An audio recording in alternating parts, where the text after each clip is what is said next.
अस्सलाम वालेकुम स्टूडेंट्स, क्या हाल है। उम्मीद है कि आप सब खैरियत से होंगे। अच्छा बच्चों, आज हमारा जो टॉपिक है वो है first year physics step number 2 torque के हवाले से है। ठीक है, तो बिस्मिल्लाह करते हैं। तो सबसे पहले हम टॉर्क को समझने से पहले फ़ोर्स के बारे में डिस्कस करते हैं कि फ़ोर्स क्या चीज़ है। ठीक है, तो फोर्स जो है ना, वो फ़र्ज़ कर लिया हमारे पास कोई एक कार है जो ट्रैक पे जा रही है, सड़क पे जा रही है। फ़र्ज़ कर लिया हमारे पास एक ट्रैक है, सड़क है। उस सड़क पे ये कार है, वैन जा रही है। ठीक है, इस पे फोर्स जो ना वो हमने अप्लाई करनी है। तो फोर्स इस पे तीन तीन कंडीशन हैं इसकी। ठीक है, तो तीन कंडीशन से तीन तरह से हम इस पे फोर्स अप्लाई कर सकते हैं। तो उसकी जो पहली सिचुएशन है ना, पहली कंडीशन है, पहली सिचुएशन है वो कुछ इस तरह से है। फर्स्ट कर ले हमारे पास बॉडी जो ना वो रेस्ट पे है। ठीक है, अगर बॉडी रेस्ट पे है तो उस पे हमने जब फोर्स अप्लाई करनी है, ठीक है, तो ये बॉडी फर्स्ट कर लिया रेस्ट पे है। जब हम इस पे फोर्स अप्लाई करेंगे, इस तरह फोर्स जब अप्लाई करेंगे तो जो वैन है, जो कार है, गाड़ी है, ये इस तरफ मूव करना शुरू कर देगी। ठीक है, मतलब गाड़ी रेस्ट में है, जब हमने फोर्स अप्लाई की तो उसने मूव करना शुरू कर दिया, हरकत करना शुरू कर दी। ठीक है, तो रेस्ट में थी वो मोशन में आ गई। ओके, तो पहला इस फोर्स का काम यह है कि वो अगर कोई बॉडी रेस्ट में है तो उसको मोशन में लाती है। ठीक हो गया, अगर कोई बॉडी रेस्ट पे है तो उसको मोशन में लाती है। ठीक है, सेकंड सिचुएशन इस तरह से है कि अगर कोई बॉडी जो ना, यहाँ पे कार है, तो फर्ज कर लिया कोई कार जो ना वो मूव कर रही है, हरकत कर रही है, तो जिस तरफ वो मूव कर रही है उस तरफ ही हमने फोर्स अप्लाई करनी है। ठीक है, सेकंड सिचुएशन में क्या कहता है कि acting of force along the motion of the body. ठीक है, तो जो फर्ज कर लिया, जो वैन है वो हमारे पास इस तरह मूव कर रही है। ठीक है, तो हमने जो फोर्स अप्लाई करनी है वो भी इसी तरफ ही अप्लाई करनी है। ठीक है ना, तो जब हम ये फोर्स इस तरह अप्लाई करेंगे तो क्या होगा, जो वैन की जो स्पीड है, वैन की स्पीड वो बढ़ जाएगी। वैन की जो स्पीड है वो बढ़ जाएगी, इंक्रीज़ हो जाएगी। ठीक है, वैन की स्पीड इंक्रीज़ होगी कब, जब कोई बॉडी मूव कर रही हो और जिस तरफ वो मूव कर रही है उसी तरफ ही हम जो ना, उसी डायरेक्शन में हम फोर्स अप्लाई करेंगे तो जो वैन की, गाड़ी की जो स्पीड है वो इंक्रीज़ हो जाती है। ठीक है, सेकंड सिचुएशन में क्या है कि वैन फ़र्ज़ कर लिया हमारे पास मूव कर रही है और हमने फोर्स अप्लाई करनी है। फ़र्ज़ कर लिया ये हमारे पास वैन इस तरफ मूव कर रही है और हमने जो फोर्स अप्लाई करनी है वो इस तरफ अप्लाई करनी है। ठीक है, ये हमने फोर्स अप्लाई की, तो जब हम इस तरह फोर्स अप्लाई करेंगे तो देखिए इन दोनों की डायरेक्शन ओपोजिट है। तो इस तरह जो ना, ये जो फोर्स हमने अप्लाई की है ये फोर्स इस गाड़ी को रोकेगी। ठीक है, इसको रोकने की कोशिश करेगी। ओके, तो ये तीन सिचुएशन थी। इन तीनों सिचुएशन में हमने देखा कि फोर्स जो ना वो, अगर कोई गाड़ी जो ना, कोई चीज़ रेस्ट में है तो उसको मोशन में लाती है, और अगर कोई चीज़ बॉडी मोशन में है तो उसमें चेंजिंग लाती है। ठीक है, तो ओवरऑल जो फोर्स है वो मोशन में चेंजिंग लाती है। ठीक है, तो हम इसको कह सकते हैं जो फोर्स है वो चेंजेस मोशन, मोशन को चेंज करती है। ठीक है, अब टॉर्क के हवाले से हम कहते हैं कि फ़र्ज़ का लिए हमारे पास एक रॉड है। ठीक है, ये हमारे पास एक रॉड है, इस रॉड का हम एक पिवट पॉइंट ले लेते हैं। फ़र्ज़ का लिया एक पॉइंट ले लिया हमने, ये वाला, इसको हम कहते हैं पिवट पॉइंट। ठीक है, अब इस रॉड पे हमने फोर्स अप्लाई करनी है डिफरेंट पॉइंट्स पर। डिफरेंट पॉइंट्स पर फोर्स हमने कुछ इस तरह से अप्लाई करनी है कि एक फ़ोर्स जो ना वो हम यहाँ पे अप्लाई कर लेते हैं। ठीक है, यहाँ पर देखें पिवट पॉइंट और फोर्स के दरमियान फासला कम है, तो हमने फोर्स अप्लाई की तो ये जो रॉड है ये थोड़ा सा मूव करेगा। ठीक है, ये रॉड क्या करेगा, थोड़ा सा मूव करेगा। ठीक है, तो अगर हम इसी फोर्स को थोड़ा सा पिवट पॉइंट से ज़्यादा दूर ले जाते हैं, फासला बढ़ा देते हैं कुछ इस तरह से, ठीक है, तो इनके दरमियान अब पिवट और फोर्स के दरमियान जो फासला है वो बढ़ गया है। पिवट पॉइंट और इस फोर्स के दरमियान जो फासला है वो बढ़ गया है। अब फासला बढ़ने से जो रॉड की जो मोशन है इस तरह से वो बढ़ जाएगी। फोर्स उतनी है, फोर्स उतनी ही है जितनी हमने ये पहले अप्लाई की थी, अब भी उतनी ही है। तो फिर डिस्टेंस, पिवट पॉइंट से डिस्टेंस बढ़ने से क्या हो गया, जो रॉड की जो मोशन है इस तरह से रोटेशन है वो बढ़ जाती है। तो यहाँ पे रोटेशन मतलब हमने पीछे 3 कंडीशन पढ़ी हैं, फोर्स जो ना वो मोशन में चेंजिंग लाते हैं। यहाँ पर क्या है, यहाँ पे फोर्स हम अप्लाई कर रहे हैं और बॉडी को वो फोर्स जो ना बॉडी को रोटेट कर रही है।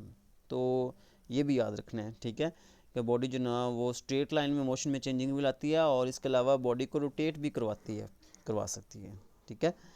तो यहाँ पे हमने सेकंड फोर्स अप्लाई की, फर्स्ट अप्लाई की तो जो रॉड है उसकी मोशन कम थी, और जब हमने पिवट पॉइंट और फोर्स के दरमियान फासला इंक्रीज़ कर दिया तो जो मोशन है वो और भी ज़्यादा बढ़ गई, ठीक है, रॉड की। अब हमने एक और फोर्स अप्लाई की, ठीक है, इस तरह से फासला जो ना वो पिवट पॉइंट और फोर्स के दरमियान बहुत ज़्यादा हो गया, बढ़ गया। फोर्स उतनी है जितनी एफ़ पहले थी, यहाँ पे भी एफ़ है, यहाँ पे भी एफ़ है, फोर्स जो ना वो एफ़ ही है, लेकिन जो डिस्टेंस है वो बढ़ता गया। पहले डिस्टेंस इतना था, फिर डिस्टेंस इतना हो गया, ठीक है, अब डिस्टेंस बढ़ गया। तो डिस्टेंस बढ़ाने से क्या हुआ, अब ये जो फोर्स उतनी है लेकिन डिस्टेंस बढ़ने से जो रॉड की जो मोशन है वो बहुत ज़्यादा बढ़ गई है, इंक्रीज़ हो गई है, ठीक है, बहुत ज़्यादा हरकत करेगा। तो इस तरह हमने देखा कि जो फोर्स है फोर्स और पिवट पॉइंट के दरमियान जो डिस्टेंस है वो जैसे जैसे बढ़ाते जाएंगे जो रोटेशन है रॉड की वो बढ़ती जाएगी, ठीक है। तो ये हमने देख लिया कि फोर्स जो ना वो मोशन में चेंजिंग लाती है और बॉडी को रोटेट भी करवा सकती है। तो ये जो रोटेशन है इसको हम, फोर्स का इफ़ेक्ट है ना, फोर्स की वजह से बॉडी रोटेट कर रही है, तो इस तरह हम टॉर्क की डेफिनेशन करते हैं। डेफिनेशन कुछ इस तरह से करेंगे, रोटेशनल इफ़ेक्ट ऑफ फोर्स। देखें बॉडी जो ना वो फोर्स की वजह से रोटेट करती है ना, तो फोर्स की वजह से रोटेट करती है, तो यही हम इसको कहेंगे टॉर्क, कि rotational effect of force is called torque. Force का जो इफ़ेक्ट है रोटेशन में, ठीक है, फोर्स की वजह से जो रोटेशन में इफ़ेक्ट पड़ता है, बॉडी जो रोटेट करती है, तो उसको हम कहते हैं टॉर्क। तो ये तो होगी टॉर्क की डेफिनेशन, ठीक है। अब टॉर्क में दो चीज़ें हैं जो हमने यहाँ पे डिस्कस की हैं अभी तक। एक तो ये है कि हमने कहा कि यहाँ पे फोर्स है, ठीक है, और दूसरी चीज़ कौन सी है, दूसरी चीज़ पिवट पॉइंट और फोर्स के दरमियान जो डिस्टेंस है वो वाली है। तो इन दो चीज़ों के बारे में, इन दोनों चीज़ों की वजह से ही टॉर्क प्रोड्यूस होता है, ठीक है।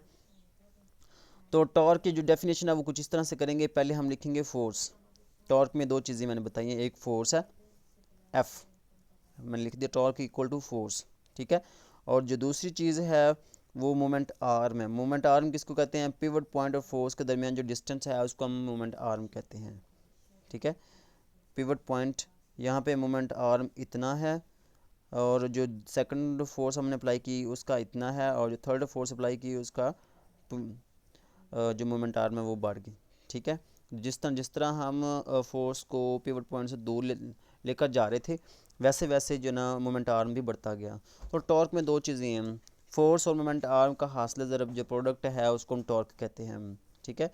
फोर्स और मोमेंट आर्म का जो प्रोडक्ट है उसको कहते हैं हम टॉर्क, ठीक है। तो फोर्स को हम लिखते हैं, टॉर्क को टॉ से ज़ाहिर करते हैं, ठीक है, टॉर्क को टॉ से ज़ाहिर करते हैं, और जो फोर्स है उसको हम एफ से ज़ाहिर करते हैं, ठीक है। टॉर्क को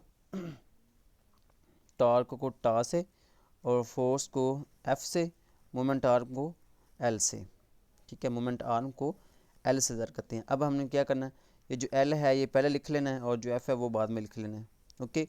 तो ये तो बन गया फार्मूला सिंपल सा, हमने यहाँ पे डिस्कस किया टॉर्क की डेफिनेशन कैसे करनी है। Rotational effect of force is called torque. Rotational effect of force is called torque. तो टॉर्क में दो चीज़ें हमने डिस्कस की, फोर्स और मोमेंट आर्म। तो दोनों को जो हम प्रोडक्ट लेंगे तो टॉर्क आता है। टॉर्क को टा से और फोर्स को एफ से, मोमेंट आर्म को एल से हमने ज़ाहिर किया, तो एफ ज़रब एल ये टॉर्क के इक्वल आ गया। ठीक है, एफ ज़रब एल।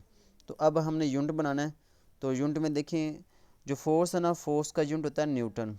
फोर्स का यूनिट क्या होता है? न्यूटन। ठीक है, फोर्स का यूनिट होता है न्यूटन। फोर्स का यूनिट क्या होता है? न्यूटन। ठीक है, फोर्स का यूनिट न्यूटन। और जो मोमेंट आर्म है एल, उसका यूनिट होता है मीटर। ठीक है, उसका यूनिट क्या होता है? मीटर। तो यहाँ पे एफ की जगह पे आ जाएगा न्यूटन और एल की जगह पे आ जाएगा मीटर। ठीक है, एफ। तो इस तरह यूनिट बन गया टॉर्क का न्यूटन मीटर। टॉर्क का यूनिट क्या बना? Newton metre. ठीक है, तो यहाँ पे हमने डिस्कस किया अभी तक, कौन क्या क्या डिस्कस किया? रोटेशनल टॉर्क डेफिनेशन है, rotational effect of force is called torque. और उसके बाद हमने फार्मूला डिस्कस किया। फार्मूले में आता है टॉर्क इक्वल टू होता है फोर्स और मोमेंट आर्म का प्रोडक्ट। फोर्स को हम एफ से, मोमेंट आर्म को एल से, और एल को हम पहले लिख लेंगे, एफ को बाद में लिख लेंगे, और इस तरह इसका यूनिट भी बन जाएगा न्यूटन मीटर। ठीक है, इस तरह यूनिट बन गया न्यूटन मीटर। ठीक है, तो अब सबसे रिक्वेस्ट है, मेरे इस वीडियो को लाइक करें, और अगर आप मेरे इस चैनल पर न्यू हैं तो मेरे इस चैनल को सब्सक्राइब भी कर दें। और कोई प्रॉब्लम हो, कोई इशू हो, टॉपिक वगैरह, ठीक है, कुछ चीज़ समझ नहीं हो फिज़िक्स के हवाले से हो, तो आप मुझे कमेंट में बता सकते हैं। तो अब अब वो तो था ना, पिवट पॉइंट से हमने फोर्स अप्लाई की डिफरेंट पॉइंट्स पर, और उस तरह से हमने टॉर्क का फार्मूला समझा, उसका यूनिट बनाया। अब हमने क्या करना है, रिजिड बॉडी पे हमने टॉर्क कैसे कैलकुलेट करना है। ठीक है, रिजिड बॉडी पे तो हमने फार्मूला डिस्कस कर लिया, tau is equal to L ज़रब एफ। ठीक है, एल ज़रब एफ। ठीक है, तो अब हमने फ़र्ज़ कर लिया, ये हमारे पास एक रॉड है, और ये जो पॉइंट बना हुआ है इसको हम कहेंगे पिवट पॉइंट। अब पिवट पॉइंट के ऊपर हमने फोर्स अप्लाई की। ठीक है, ये पिवट पॉइंट है, इस पिवट पॉइंट के ऊपर हमने ये फोर्स अप्लाई की। देखें, पिवट पॉइंट और फोर्स के दरमियान यहाँ पर डिस्टेंस कितना है, बता सकते हैं? पिवट पॉइंट और इस फोर्स के दरमियान जो डिस्टेंस है, जो मोमेंट आर्म है, वो कितना है? सिंपल है, ज़ीरो, क्योंकि वो एक दूसरे के ऊपर है। ठीक है, तो यहाँ पर जो मोमेंट आर्म और फोर्स है, इनके दरमियान जो डिस्टेंस है, मोमेंट आर्म है, वो ज़ीरो है। तो सिंपल है कि जब हम इसको लिखेंगे, यहाँ पे एल इक्वल टू ज़ीरो, मतलब जो लंबाई है, जो मोमेंट आर्म है, वो ज़ीरो है। ठीक है, तो यहाँ पे जो टॉर्क होगा वो ज़ीरो होगा। टॉर्क क्या होगा? ज़ीरो होगा। रीज़न क्या है? रीज़न इस वजह से है कि टॉर्क का जो फार्मूला है वो एल ज़रब एफ़ है। तो एल एफ़ यहाँ पे टॉर्क क्योंकि एक वेक्टर क्वांटिटी है, तो इसलिए एल ज़रब F, L F sine theta आएगा, और साइन ज़ीरो जो ना वो ज़ीरो होता है, साइन 90 भी ज़ीरो होता है। ठीक है, सॉरी, साइन 90 जो ना वो 1 होता है, साइन 90 1 होता है। अब यहाँ पे जो ना एंगल जो ना वो ज़ीरो है। ठीक है, सॉरी, एंगल कह रहा हूँ, यहाँ पर जो है ना हमारे पास डिस्टेंस जो ना वो ज़ीरो है। ठीक है, तो डिस्टेंस यहाँ पे ज़ीरो होने की वजह से, ठीक है, जो हमारे पास टॉर्क होगा वो ज़ीरो होगा। टॉर्क क्या होगा? वो ज़ीरो होगा। सिंपल है। ठीक है, अब हमारे पास फर्ज कर लिया, हमारे पास एक ये बॉडी है, रिजिड बॉडी।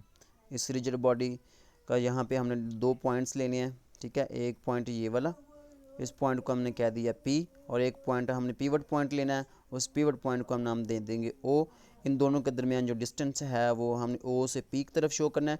O से P की तरफ जो डिस्टेंस है वो हमारे पास R है, इसको मोमेंट आर्म का नाम भी देंगे। ठीक है, तो O से P की तरफ हमारे पास जो डिस्टेंस है, मोमेंट आर्म है, वो कितना R है। अब हमने एक फोर्स अप्लाई करनी है P पॉइंट पे, तो वो P पॉइंट पे हमने एक फोर्स अप्लाई की। ठीक है, पी पॉइंट पे फोर्स अप्लाई करने के बाद अब इस फोर्स के हमने दोनों कंपोनेंट्स बनाने हैं, एक एक्स कंपोनेंट बनाना और एक वाई कंपोनेंट बनाना है, ठीक है। तो ये वाला जो है ये इसका एक्स कंपोनेंट होगा, ठीक है, जो डॉटेड लाइनों में आपको शो हो रहा है, नज़र आ रहा है। तो ये जो है ना, ये डॉटेड लाइनों में आपके पास ये होगा फोर्स का एक्स कंपोनेंट, ठीक है, फोर्स का क्या होगा, एक्स कंपोनेंट। और जो अभी ड्रा हुआ है ये फोर्स का होगा वाई कंपोनेंट। तो इस तरह मैंने ये शो कर दिया, ठीक है, फोर्स का एक्स कंपोनेंट और फोर्स का वाई कंपोनेंट। ओके, तो ये एक्स और वाई कंपोनेंट का आपको कैसे पता चलेगा, तो सिंपल है, जिस एक्सिस के साथ एंगल बना रही हो फोर्स वो उसका एक्स कंपोनेंट होता है। जिस एक्सिस के साथ फोर्स जो ना वो एंगल बना रही हो, तो यहाँ पे फोर्स जो ना एंगल बना रही है वो कंपोनेंट कौन सा है, एक्स कंपोनेंट है। तो एक्स कंपोनेंट के साथ फोर्स का जो कंपोनेंट आएगा वो उसका एक्स कंपोनेंट आएगा, ठीक है। जिस लाइन के साथ, जिस एक्सिस के साथ फोर्स एंगल बना रही है तो वहाँ पे उसका एक्स कंपोनेंट बन जाएगा। तो ये इसके परपेंडिकुलर जो है ना वो वाई कंपोनेंट आ गया। अब हमने कैलकुलेट करना है इसका टॉर्क, ठीक है। तो टॉर्क कैलकुलेट करने के लिए हमें क्या ज़रूरत है, फोर्स के वाई कंपोनेंट की ज़रूरत है, ठीक है, और उसके अलावा मोमेंट आर्म की ज़रूरत है, ठीक है। तो ये हमारे पास फोर्स का वाई कंपोनेंट है और ये हमारे पास मोमेंट आर्म है, इसको हमने आगे बढ़ा दिया। तो पीछे ये भी ले सकते हैं और ये भी ले सकते हैं, तो सेम वही चीज़ है। आपने क्या करना है, इस मोमेंट आर्म को हमने आगे बढ़ा दिया, इस तरह हमारे पास फोर्स का एक्स कंपोनेंट भी आ जाएगा और मोमेंट आर्म भी आगे बढ़ जाएगा, ठीक है। तो फोर्स, तो यहाँ पे दोनों चीज़ें हमारे पास मौजूद हैं, एफ वाई भी और आर भी, दोनों को हमने मल्टीप्लाई कर दिया, क्योंकि हमने पीछे डेफिनेशन पढ़ी थी टॉर्क की, फोर्स और मोमेंट आर्म का जो प्रोडक्ट है उसको हम टॉर्क का नाम देते हैं। तो यहाँ पे जो फोर्स है और मोमेंट आर्म है वो दोनों को हम जब मल्टीप्लाई करते हैं तो उस वक्त दोनों का टॉर्क आ जाएगा, ठीक है। दोनों का प्रोडक्ट लेने से हमारे पास टॉर्क आ जाएगा। तो टॉर्क का जो फार्मूला वो कैसे बना, F Y multiplied by R, दोनों वाई कंपोनेंट, ठीक है, फोर्स का वाई कंपोनेंट, ठीक है, और मोमेंट आर्म, दोनों को मल्टीप्लाई करने से हमारे पास टॉर्क आ गया। अब वाई जो ना आपको पता है वाई कंपोनेंट है, तो F Y equal to F sine theta आएगा, F Y equal to F sine theta. तो आर जो ना वो पहले आर की मैग्नीट्यूड आ गई और ये जो एफ साइन थीटा है ये एफ वाई की मैग्नीट्यूड आ जाएगी, F Y equal to F sine theta, ठीक है। तो ये फार्मूला याद रखना है, F Y equal to F sine theta. अब यहाँ पे जो एन है, जो एन कैप है, ये टॉर्क की डायरेक्शन को शो करता है, ठीक है, टॉर्क की डायरेक्शन को शो करेगा। तो सिंपल है, डायरेक्शन फाइंड आउट करने के लिए हमने पीछे राइट हैंड रूल यूज़ किया था, ठीक है, राइट हैंड रूल। तो यहाँ पर राइट हैंड रूल देखें तो आर क्रॉस एफ है, मतलब हम आर से एफ की तरफ जाएंगे, ठीक है, अपने राइट हैंड फिंगर्स को आर से एफ की तरफ घुमाएं, लेकर जाएं, तो जो अंगूठा है वो ऊपर की तरफ होगा, ठीक है, कुछ, ठीक है, तो वो उसकी डायरेक्शन को शो करेगा। तो यहाँ पे जो डायरेक्शन होगी वो यहाँ पे इस तरफ होगी, ठीक है। और अगर हम एफ़ से आर की तरफ लेकर जाएंगे, एफ़ क्रॉस आर कहेंगे, तो उस वक्त क्या होगा, उसकी जो डायरेक्शन होगी वो नीचे की तरफ होगी, ठीक है, वो नीचे की तरफ होगी। तो राइट हैंड रूल के मुताबिक हम इसकी डायरेक्शन फाइंड आउट कर सकते हैं, ठीक है। हमने क्या करना होता है, राइट हैंड रूल के मुताबिक अपने राइट हैंड के जो फिंगर्स हैं वो आर से एफ़ की तरफ, आर क्रॉस एफ़, अगर हो एफ़ क्रॉस आर तो हमने एफ़ से आर की तरफ करेंगे, ठीक है। तो इस तरह हम राइट हैंड रूल के मुताबिक डायरेक्शन जो है वो फाइंड आउट कर सकते हैं और डायरेक्शन को यहाँ पे एन से शो किया हुआ है। तो इस तरह से टॉर्क का जो फार्मूला बन जाएगा वो आर क्रॉस एफ़, क्योंकि वेक्टर क्वांटिटी है, ठीक है, डायरेक्शन है इसकी, तो लिहाजा इसको हम क्रॉस प्रोडक्ट भी कहेंगे, torque is equal to R cross F, ठीक है। तो टॉर्क की वजह से क्या रिजल्ट्स आते हैं वो हम डिस्कस करते हैं। Torque is rotational counter part of force, torque is rotational counter part of force. हमने देखा कि फोर्स जो ना, फोर्स की वजह से ना वो बॉडी जो ना वो रोटेट हुई है, फोर्स की वजह से बॉडी जो ना वो रोटेट हुई है, ठीक है, ये आपने याद रखना है। तो ये counter part of force, rotational जो है ना, rotational counter part of force, उसको हम टॉर्क का नाम देते हैं। तो बॉडी जो ना वो रोटेट करती है फोर्स की वजह से, तो इसको हम कहते हैं टॉर्क। ठीक है। इसके बाद सेकंड है torque is rotational analogous of force. देखें हमारे पास कुछ इस तरह से होता है फोर्स, अगर हम अप्लाई करें अगर स्ट्रेट लाइन में है, फोर्स की वजह से जो स्ट्रेट लाइन से है उसमें एक्सेलरेशन पैदा होता है ए। ठीक है। फोर्स तो अप्लाई करें स्ट्रेट लाइन में होगा तो उसमें एक्सेलरेशन पैदा होगा ए, और अगर हम बॉडी को रोटेट करवाना चाहते हैं तो फोर्स की वजह से होगा एंगुलर एक्सेलरेशन। ठीक है। क्या होगा? Angular acceleration. ठीक है। तो एंगुलर एक्सेलरेशन को हम अल्फा से शो करेंगे। ठीक है।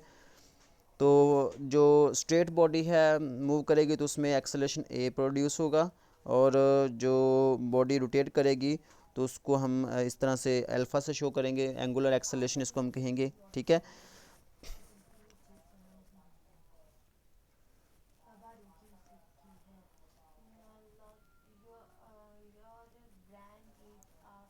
अब एग्जांपल्स की तरफ आते हैं। हमारे पास जो फर्स्ट एग्जांपल है वो स्पैनर की है। ठीक है। स्पैनर पे हम क्या करते हैं? फोर्स अप्लाई करते हैं। ठीक है। तो फर्स्ट कर लिया, यहाँ पे हमने पकड़ा हुआ है।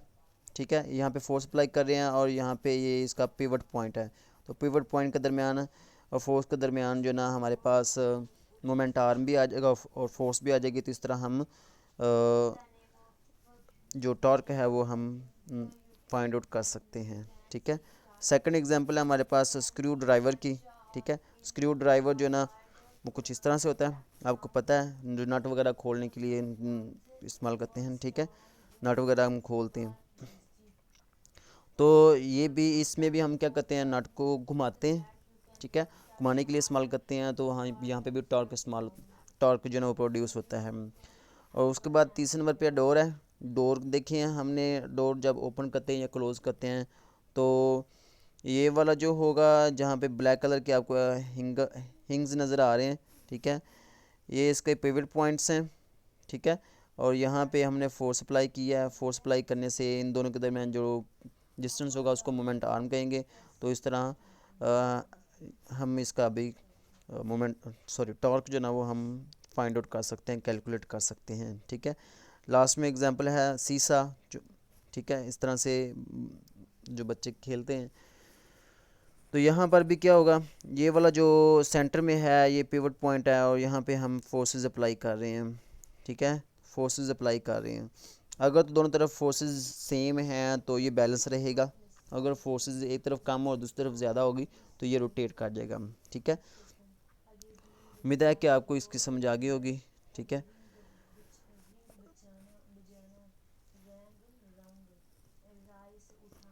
तो अपना ख्याल रखिएगा और अपने इस चैनल का भी ख्याल रखिएगा। अल्लाह ने गैबान।